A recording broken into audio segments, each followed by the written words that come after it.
Hi, I'm attorney Keith Johnson, and welcome back into the Lawyer's Lounge. Today, we're going to talk about the weight of a second chance. I have in studio with me one of my dear former clients, Vince Carter Jr., who we affectionately refer to as Champ. Champ is 17 years old. I met him when he was just a 16-year-old young man charged with murder. You're going to hear all about his story, his background, and the hope that he has for better days in the future. He's overcome so much already, and this is his opportunity to tell his story and give some inspiration to those who are going through difficult times. We're going to talk about the weight of the criminal justice system and what held him together during those dark times. So sit back, relax, and enjoy this very special edition of the Lawyer's Lounge with attorney Keith Johnson.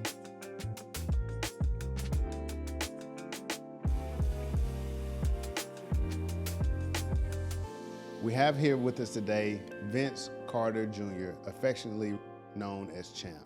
That's a nickname that we're going to hear all about here in the next few minutes. Champ is someone who's near and dear to me. He's special from the time that I really met him at the RYDC as his attorney. And so it's my honor to have you in here this morning. How you doing, man? I'm doing good, man. What's up? I'm glad to be here today. Yeah, man. Well, I know this is your first podcast, but in my opinion, you are a superstar, and I want the world to know about you, man. So we'll just jump right into it. How old are you now? I'm 17 now. Okay. And are you from Augusta? Yes, sir. I'm from Augusta. All right. Tell the audience a little bit about yourself, man. Like, do you have siblings? I do have siblings. I got a lot of siblings. Okay. How many siblings do you have?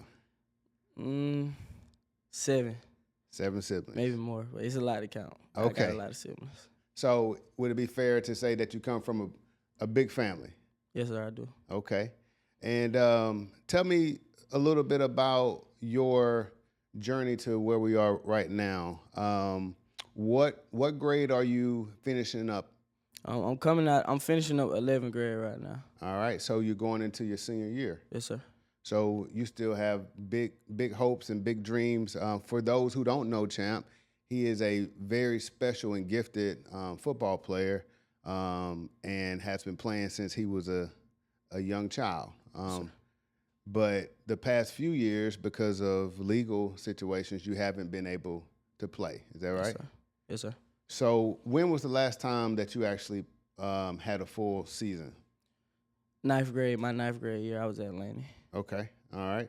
And you actually started on varsity. I saw some of your highlights, man. You pretty good with the football, lockdown cornerback, and all that kind of stuff. Yes, sir. Yeah, so would you consider yourself to be very competitive when you're out there on the field? Yes, sir. I think that's really why I started as a freshman, because I had a different mindset than everybody else then. You know, like, coming in 9th grade, I knew it was going to be hard. I knew I had to grow up, because coming out of 8th grade, you know, I was around a lot of younger people, so I knew I was going to be around older people going into 9th grade, so I had to tighten up, and, you know, I got in where I fit in. So yeah. So let's start off with sports, right? Tell me about your football journey, and when did you first develop a love for the game of football? I started actually playing football when I was like, I want to say 8, maybe 8, if I ain't mistaken. It was rec league, actually. I played for the Hurricanes. Me and my brothers, all 3 of my brothers played. We played for the Hurricanes. And was that like with the Augusta Richmond County Parks and Recreation? Yes, sir. Okay, so 8 years old. That's when you first started playing ball. What were your first impressions? Did you like it at first, or did it have to grow on you? I mean, my mom, it was kind of summertime. It was kind of school, but my mom, she wanted me to get out of the house, so we ended up going to a practice. The coaches liked us. I brought my brothers out there, and I just started liking it. I mean, I wasn't crazy about it how I am now. I love football now. That's the only thing I got right now is football. But, I mean, I wouldn't say I like it how I do now. Yeah. Who is your well, first, do you have a favorite team? The Ravens. The Ravens, Lamar okay. Jackson. Well, I ain't gonna hold that against you, man. I mean, you should have said the Cowboys, but that's for another topic, man. But all right, the Ravens, Lamar Jackson. What about college? College.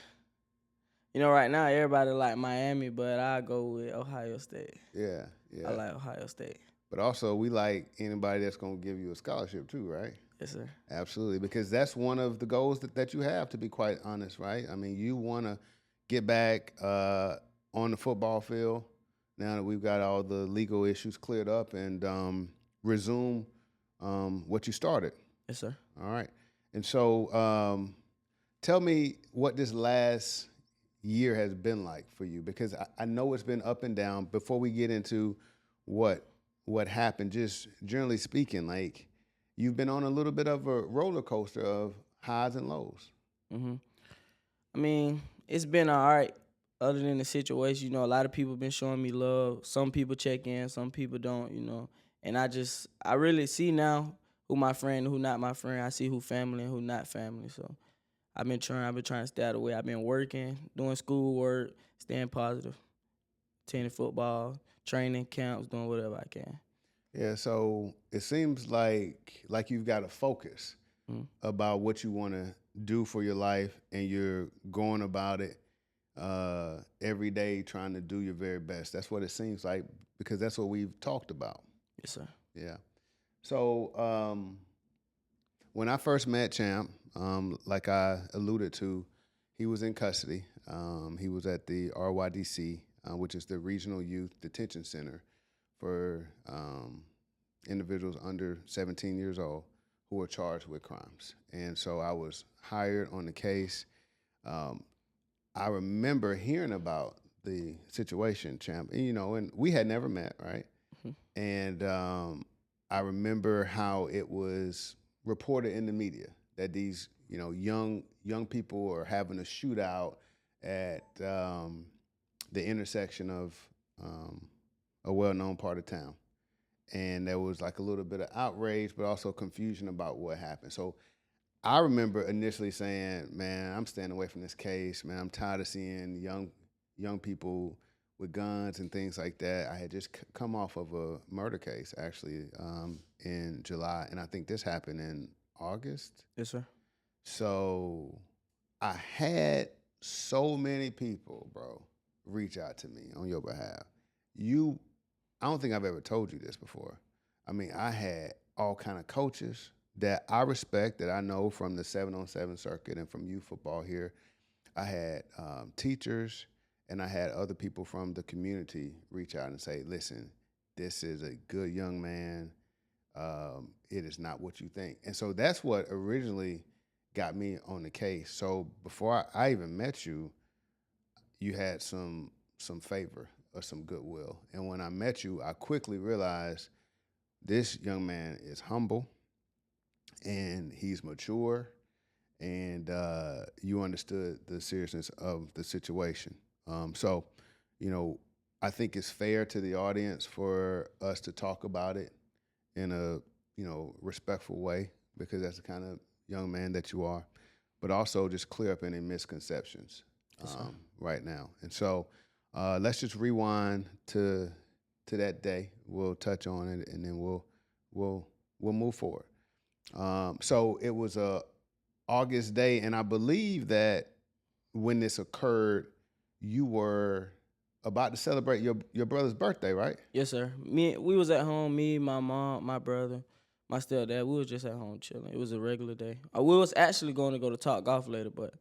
Mm-hmm. So y'all had plans to go out and celebrate your younger brother's birthday? Yes, sir. At Top Golf. Yes, sir. And it just kind of walk us through what happened next. Didn't you receive like a phone call or something like that? Like I said, it was a normal day. We was chilling at the house. We was kind of joking or whatever. You know how teenagers is. It was his birthday. He getting kind of taller than me. We was joking, playing around, and my phone rang. I normally don't pick up the phone on Instagram because you know how it's just Instagram, so it's not that important. I finally checked my phone, and I see it's my little brother. My little brother don't have a phone, and he used somebody else's phone to use his Instagram account. So how old is he at this time, or how old is he turning? My little brother, I think he's like 12. He was 12. His birthday is actually in a couple of days. He was 12. His name is Xavier. He called me and he was like, it was a lot of kids out there at the time, so he was like somebody bullying him or they was trying to take his money or whatever. But I said, Mom, can you go get Xavier and Josiah, because both of them, they was together. They always together. You know, they outside with their friends, shit. It was a lot of young kids out there. So I tell my mom to go. She leave out the door. Something tell me like I should go. Then I get up, I go outside, I go get in the car. I was the last one out the house. Something told me don't go, but something told me to go. Once we got there, I mean, it was a lot of people there. It was a lot of commotion. I got out the car. It was a lot of people yelling. It was a lot of people saying stuff. My brother was saying stuff. His brother was saying stuff. I mean, we had a few words. He looked at me. He looked at his friend. And I just felt the gun to my chest, and it was shocking. I got shot in my chest, my left arm, my right arm, and, you know, I was up for a minute. I went over there to AutoZone. I kind of jogged the AutoZone. You know, I was knocking on the door, kind of asking for help, and I didn't see nobody, so I went in the parking lot. I guess I started blacking out. I laid down. I called my dad, and I couldn't really say nothing to my dad. I think I told him I was shot, and he pulled up and, like, quit. I mean, so, like, you are going to see what's going on with your little brother, right? You're in the car with your mom, my stepdad, your stepdad, my baby brother, your baby brother, and my brother whose birthday it was. Yeah, so the family is going up there to get your other brother. You're not going up there for any problems, obviously.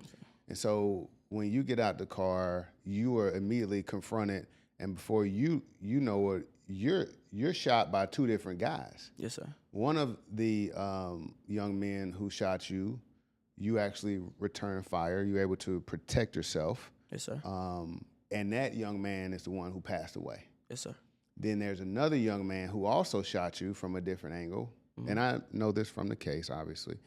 And you don't hit him, but he's also charged with murder, because the way that it works in Georgia, you can be charged with the murder of your accomplice if your accomplice is shot during an altercation. And so both of you all are charged with murder.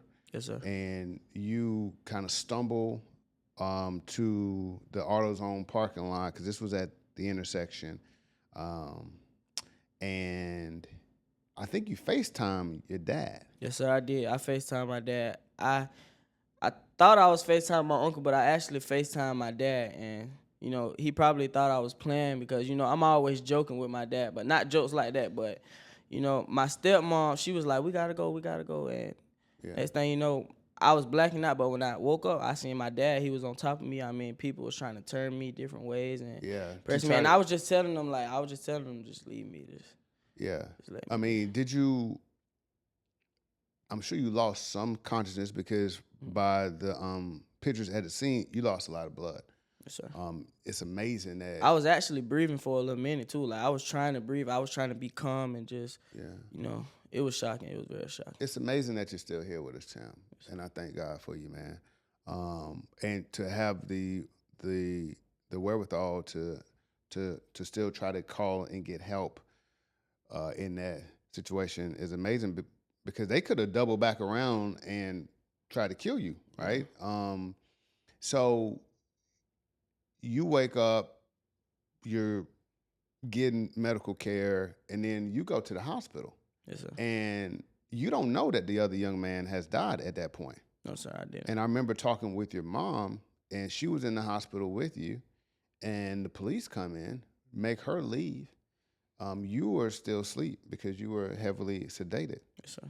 And you wake up, and you got police right there at the scene, in the hospital room. They just asking me all type of questions, and I knew I was under medicine, but I still understood what was going on, but I didn't say anything to the police. They tried to say that I said something to an investigator in court, but I didn't actually. Yeah. I didn't say. Yeah, you were because I know who shot me, and I know what everybody looked like. Just because I was under medicine, like, I think he said something about some dude with dreads, a different color shirt. I didn't say anything like that. And so, at a certain point in time, you are charged with murder. What was your first thought as you recall when you found that out? That like I'm in the hospital and I'm about to be charged with murder. Well, okay, they moved me from a room after they took my mom. They moved me from room. I mean, I wasn't handcuffed. I had my phone. You know, my friends was checking on me. I talked to a few people. They moved me and they actually handcuffed me to the bed. But I mean, I thought it was just protocol. But you know, I heard some of the police officers, they was in the room. They was talking about a lot of stuff. They was talking about. I mean, I guess they thought because I was under medicine, I didn't understand. But they was saying a lot of stuff. What were they saying that you can remember? I mean, I don't want to say they was being racist. It was white cops, but they was saying a lot of stuff they shouldn't have said. Mm-hmm. So, yeah. And they was telling me, like, even when I went to court, one dude, he was like, after I got released, he was like, why you shoot that dude, man? Why you do that? You know you weren't supposed to do that. He was just, you know, but I didn't let it get to me. I was just happy I got released. Yeah. So, do you remember how long you stayed in the hospital? I stayed in the hospital for 7 days, I think. Okay. If I'm not mistaken. And I stayed up every single day. I didn't go to sleep. You didn't go to sleep? The nurses didn't want to help me use the restroom. I mean, one nurse helped me watch TV, but police officer told me I couldn't watch TV. It wouldn't open the curtain for me. I was just laying there for 7 days. You were just basically in custody while you were in the hospital. And this is before you really had any idea what all happened, because you kind of got bits and pieces of it and blacked out. Sure. And so when you go to the RYDC, we'll touch on that briefly. That wasn't a great experience. I remember you telling me about that, and it's not just here locally, but those facilities have problems, the same problems that you see in the prison system with the gangs, with the fighting, with the contraband and all that. And so tell us a little bit about what that experience was like going over to the RYDC. When I first got into RYDC, I was in intake. I got there. I mean, my side was hurting. I was laying on the mat on the floor.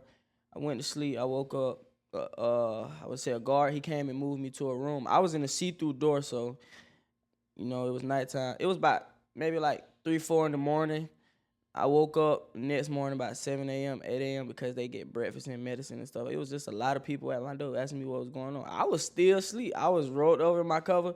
It was people knocking on the door like, what's going on, what's going on? It was people calling my name. I didn't even know that they knew me, but it was a lot of people at my door already asking what was going on. Yeah. Did you have any issues in there, just trying to fit in and things like that? I wouldn't say trying to fit in, but I mean, when I got out, I think I had like 8 broken ribs or something like that. But, I healed fast. When I got out of when the doctor cleared me from saying my ribs when they told me I was all right, I went to the outside medical. They moved me to a different room. My ribs was still hurting. But, I went to gym. I was going to school. I was playing basketball.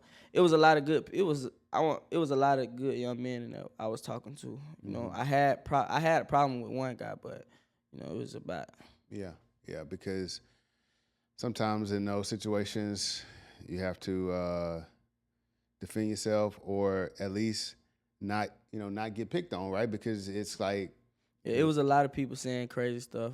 I left it alone. I mean, we came out in groups, so we really didn't get to be around all Everybody together. But the group I was in, they was really cool. Everybody was cool. Do you remember the first time that we met? I do remember the day we met. It was. I was very happy. I was happy when we went in that office. We had a good talk. We went in that office, man. Tell me what your impressions were when you knew that you had a lawyer and that we were trying to get you a court date. Because I want the audience to really go into like your perspective, because this was something that a lot of people don't face, especially at 16 years old. Well, I mean, it was just, like I said, it was a regular day. I got up, I ate breakfast, we was watching TV. One of the guards said, Carter, you got to see your lawyer today. And I was like, my lawyer? I was like, oh, I want to see how this going to go. When I actually got to see you, we talked, we had a good talk. I came back in, somebody said, hey, you got a paid lawyer, don't you? That's a paid lawyer. You got a good lawyer. Because, it's a lot of kids in there that's been sitting there for 2-3 years about a charge that's nothing, that ain't had a lawyer or a care. So I was grateful. I was happy. Yeah, and I remember that first meeting, man. I always like to get to know a client and find out a little bit of background or whatever, because I don't just jump right into the case, because your life didn't just start with the case, right? You're a person. And I remember leaving that building feeling like I'm representing a good young man who was in a horrible situation, but just the amount of intelligence that you had and the way that we were able to talk and you were humble, it left an impression, because I talk to people all the time. And I remember thinking, like, God, I got to get this young man out of this. I got to get him out of this. And we talked about football and just some of the things that you told me were important in your life. And you told me the absolute truth from the very beginning. So we set you up with a court date. And the next time that I saw you was actually in the courtroom, right, at your preliminary hearing. And we filed that preliminary hearing to, test the strength of the case. Very rarely are cases dismissed at a preliminary hearing. And I think I might have even told you that. I heard a lot of people was telling me that after. Yeah. But even when I, they had me in the back room in the courthouse, it was a white room or whatever. I think the police officer told me, it was like, you're just going to talk to your lawyer. It's not your actual court day. You're not going to go home today. So yeah, they told me that you're not going to go home today. You're just sitting and talking with your lawyer. But, yeah, because... And I had a feeling, too, I was going to go home. Yeah, because, so a preliminary hearing, that's when the defense attorney usually requests this very early on in the process to test the strength of the case, get the lead investigator on the witness stand, and find out a lot of the details early on before the case has been indicted. That's very important. But a lot of times, the case is not dismissed because the state doesn't have to prove it beyond a reasonable doubt. They just have to prove that there was enough evidence for the warrant to be justified. And to get a warrant is very easy. It's probable cause. Probably a crime was committed, which is quite different from at a trial when they have to prove it beyond a reasonable doubt. So a lot of times as a defense attorney, I lower expectations at the preliminary hearing because the government don't have to prove much. The state don't have to prove much in order to keep the case going. But in this situation, the investigator got on the stand and he was very honest and very forthcoming. And he actually said, I don't really know why he was charged, which was a shocking moment in the courtroom. And I remember thinking, man, I think we got a shot. We had a very fair judge, a judge who was listening. And not that all judges don't listen, but a lot of times they're like, I don't want to dismiss a murder case, because that can come with a lot of blowback. But this judge had courage. And without boring everybody about the details, it was determined that you were acting in self-defense. It was established that you got shot first and that you did not have any ill will or any bad intention in going up there to get your little brother. And so once all that information came out, this was a moment that I will never forget in my career when that case was dismissed. And I looked at you and I don't even know what I said. Do you remember the moment during the hearing where you felt like things were going our way? I do. It was a good feeling. I mean, I kind of knew once the, what is it, the detective? What the investigator. Yeah, the investigator. I mean, he was very honest, and I knew. I kind of had a feeling like it was gonna go our way, and it did. And once it went our way, I'm pretty sure everybody was happy. I'm pretty sure my parents wanted to yell out in the courtroom. I know you said we would be best friends. Yeah, it was a good moment. Yeah, we had a moment together. We actually took a picture after that, which I rarely do. But I wanted to remember that moment because it's one of the moments that is like why I grind like I do. Because I feel like you got your life back early, because I've won cases that take 3-4 years. you didn't have to sacrifice 3 or 4 years of your life. So that was also a blessing for you. That picture that we took, I cherish it. And over 400,000 people saw that, man. I was not expecting that. Did you know that you would have that kind of impact? I mean, I know I always had support. I always had friends. Like, I always been popular since 8th grade. You know, I went to St. Mary's in 8th grade. I had a lot of white friends that cared about me. I had a lot of black friends, you know, just different environments. I always had the support. You know, a lot of people used to tell me, a lot of people used to give me good advice. You know, I just knew I had a lot of support, but I didn't know it was going to go crazy like that, though. It did. And I think that the reason that people gravitated to it is because they saw that this was something that should not have happened. And they saw a young man who was looking at life in prison and got their life back. And I attribute it to the big man upstairs, and he allowed me to help you out, but that was all him. What was that moment like when you were released?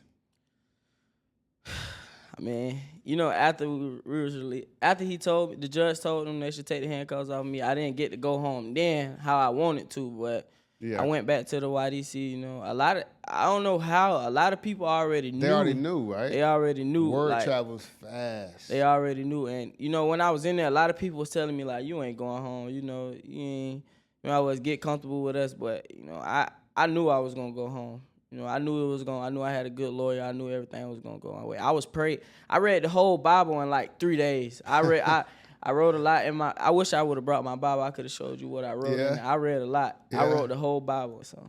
What was was there any part of that stuck out in your mind as far as to like give you some hope or some clarity, man? The Bible? Yeah, man. It's a lot. It's a lot. I mean, it's a lot to remember. I did remember the story that I wrote in the front of my Bible. I wrote my own story based off the Bible in the front, but I can't tell you the whole thing. That's all right. That's all right. But you still use that time to deepen your faith is what I'm taking from it. Mm-hmm. I had prayers wrote over my wall. I had a calendar on my wall too. I had a lot.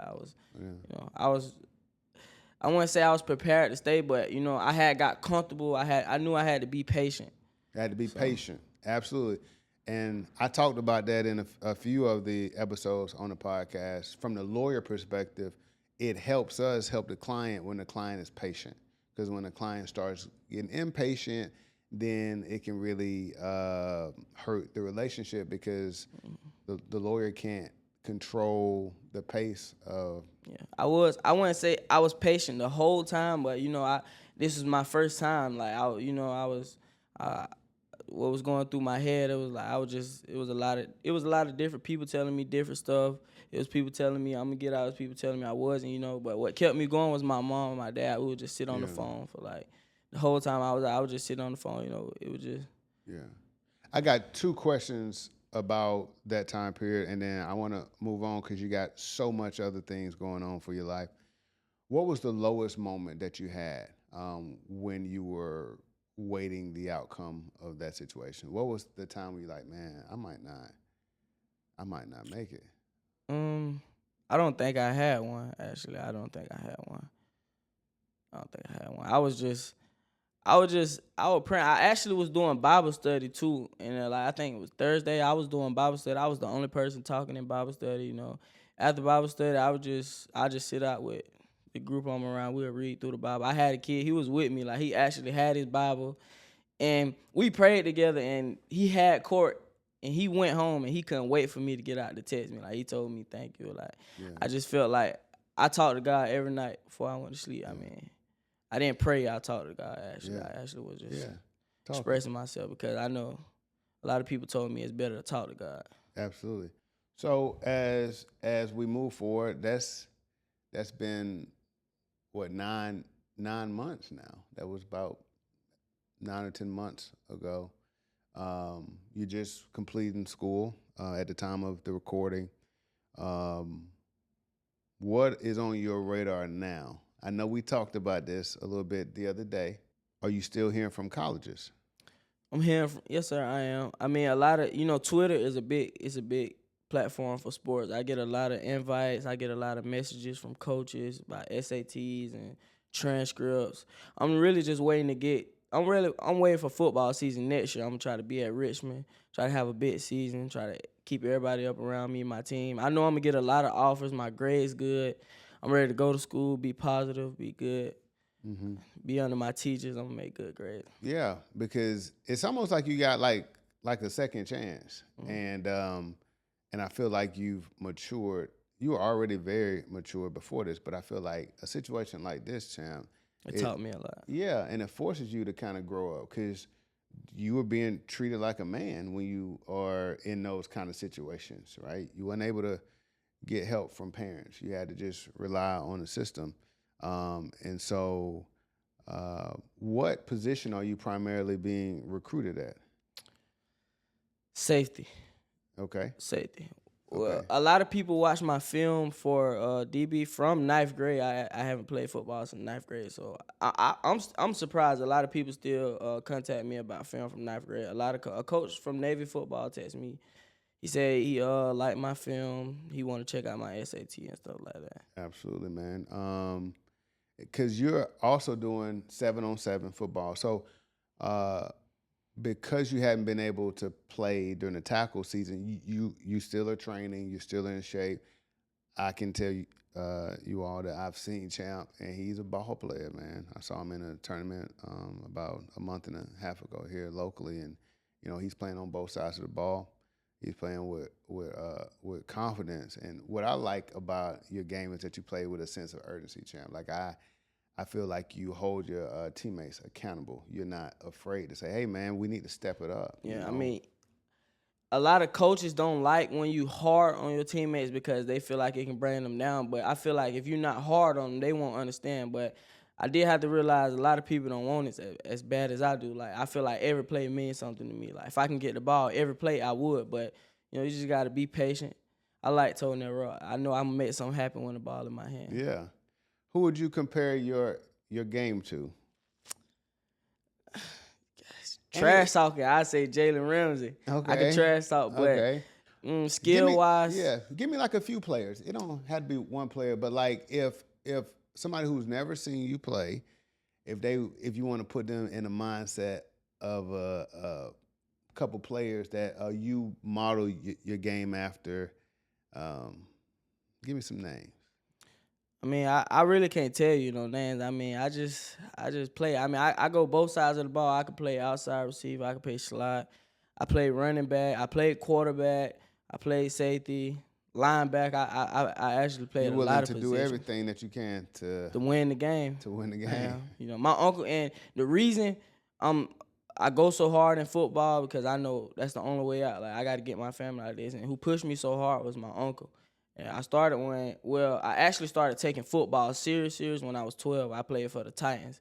I wasn't always the best. I had like, it was 12-year-olds that was better than me then. But, I just, after that year, after I didn't start, I was on the bench. I started working harder. And my next year on the football team, I was a starter. I mean, really? Everybody looked up to me. So I just started working harder. So on that 12-year-old team, you didn't start. Okay. And see, that's a lesson for young kids too, right? Just to keep on grinding, keep on working, right? Because as you know, because you've seen me out there, I coach 12U now, right? So I coach those kids 11 and 12 years old, and I always tell them, you don't want to necessarily be the best 11 and 12-year-old football player. You want to be the best 17, 18-year-old football player, and you got to keep on because it didn't really going. matter then. That's right. That's but, right. But, I wasn't like, I would say I was average. I got in the game. I actually played cornerback. I had to tackle Aaron Gregory, Bubba Frazier. I had to tackle all them, AG, shout out AG. I know, shout out AG, man. Yeah. I had to go against all them. So yeah. For somebody who doesn't know you as a player, what are you gonna bring to the table? I'm competitive. I'm aggressive. I like to trash talk because I like to get in people's head. And I could actually back my game up, but I know how to be respectful. I know how to be respectful to the refs. I know how to play clean. I got good sportsmanship. But when it's all on the line for that game win or the state championship, I'm a dog. I'm going to go to the whistle blown. I'm going to play to the hardest. When nobody else want the ball, I want the ball. Yeah. And I feel like, Champ, because you've been through so much at a young age, really ain't too much that should scare you at this point in time because Yeah, you I've been faced through a it. lot. You faced it. You've looked it dead in the face. You've been shot a few times, one time, but multiple times on this one time. And so, you know, I believe God has a really big plan for your life. It's all gonna come up this year. That's all I'm waiting on. I can't wait till the first game of the season. That's the start of my journey, my real journey. Yeah, yeah. So let's transition into like, what do you want young men to understand about making good decisions? I mean, it really start off. It's about the people you surround yourself around. Honestly, I wish I would have stayed in private school. I was at St. Mary's. I had a lot of good people around me. Had a lot of support from teachers. You know, it was like I felt like I was around family. St. Mary's was a good school, but then I went to Laney. You know, I was good at football, but I didn't have the attention in the classroom. I didn't have the attention from coaches and the support that I actually needed to. Because I'm coming to high school. I mean, after football season, everything just fell off. Everything just fell down. But I would tell them, like, you got to watch who you surround yourself around. You got to watch what type of decisions you make. Make the right decision, good or bad. Make the right decision because with coaches too, you know, they'll try to talk you into some sweet talk you a good opportunity. You really just gotta make the right decision. Absolutely. I was young when I made a decision. Yeah, yeah. You got a lot of wisdom now, man. What about somebody that's going through a hard time, like a young person that's going through a tough time? They might be charged with a crime. They might be trying to figure out how to get back on the team or get back in school. What is what's your advice, or what are the things that really helped you during those time periods? Man, I would just say, just talk to God. I mean, of course you gotta pray, but you just, like I said about surrounding yourself around people. Don't surround yourself around somebody that's gonna make it hard on you or telling you can't do this and that. You just gotta get up and keep going. Everything you do, you just gotta think positive about it. You know, I went through a lot before this situation. I was going through a lot. You know, and it was some days I would think like I can't do this, and it was some days I thought, yeah, I'm gonna do this. I could do it. You just gotta keep going. Yeah, because you had some things going on in your personal life that were challenging, and you were trying to overcome those things, and the people who know you knew that you were a good young man, just a tough environment that you were trying to navigate as a young black boy. Augusta, it's not a bad place, but it's not a good place either, you know. So we didn't have like mentors or good role models coming up, you know. Football is really all I had. Like I ain't have the role model to talk to me and tell me right from wrong until like when I got 12. That's when my uncle, he came into my life. He was I never been out of town until I was 12. My uncle, he was taking me out of town. I had all the nice football gear. That's when I really started getting into it. Yeah. So as we wrap up, what are you praying that the next few years holds in store for Vince Carter, champ? Praying in store a lot. I'm ready. I want to go to college, you know. I'm going to graduate high school. Absolutely. I'm going to graduate high school. I'm going to go to college, you know. My first year, I know it's going to be hard. It's just going to be like coming from 8th grade going to the 9th grade. I'm just going to have to work 10 times harder because it's a lot of me. There's a lot of different players like me on college level, so I don't want to work harder. I'm going to work harder. Just stay out of trouble. Mm-hmm. Well, I have no doubt that you're going to overcome any obstacle that's in your pathway, and I want to be here to help you in any way that I can, because you're an inspiration to a lot of people that don't even know you personally know of your story. And I would even say, like, the young kids that I coach, they all know about Champ now, and that means something. And it also means that people are watching you, so the way that you carry yourself can have an impact on other people. So with that comes a lot of responsibility, but with that comes a lot of opportunity to change lives, and not everybody has that. So I know that you're special, and I now realize that you understand that, and you're going to make great decisions going forward. And so I appreciate you coming on to the Lawyers Lounge. Tell people how they can find you online and all of that stuff, man, because there's going to be something for them to see. Some good times coming up. Well, my social media is kind of complicated. My name on social media is kind of complicated. But on Facebook, you can look me up at Champ Jr., CHAMPJRR. What about your Twitter? My Twitter is, I think, Vincent Carter Jr. Yeah. It's Vincent Carter Jr. VINCENCARTERJR. You find me on Twitter. All right. And last thing, give us some words of wisdom as we close out this show. Always keep God first, take it one day at a time, and stay positive. I like that. Enough said. So we have seen the justice system work. We've seen it in action. But this episode was about how a life can be saved in real time and how a young man who had the odds stacked against him has found a way to use the adversity in his life to now try to be the best version of himself. I learned a lot from that 16-year-old client that I now consider a friend. I've seen him progress throughout his young adult life, and now I know that he has dreams and goals that no one can stop him from. It's a testament to the power of prayer, to the power of the good Lord, and the power of advocacy in the court system. So please be on the lookout for Vince Carter Jr., AKA Champ, for the months and years to come. I have a feeling we're going to be hearing good things about this young man. As always, the past is behind you. There's nothing that you can do in looking back and wondering what if. That's not our job. The future belongs to the good Lord. It's in his hands. We're not to concern ourselves about tomorrow because tomorrow will have its own challenges. Our job is to focus on the gift of the present today. That's where the magic happens. That's where you can do something about each and everything that's within your grasp and your power. And when you can't do anything about it, just pray to the good Lord for his peace and protection, and everything will work out. Until next time, salute.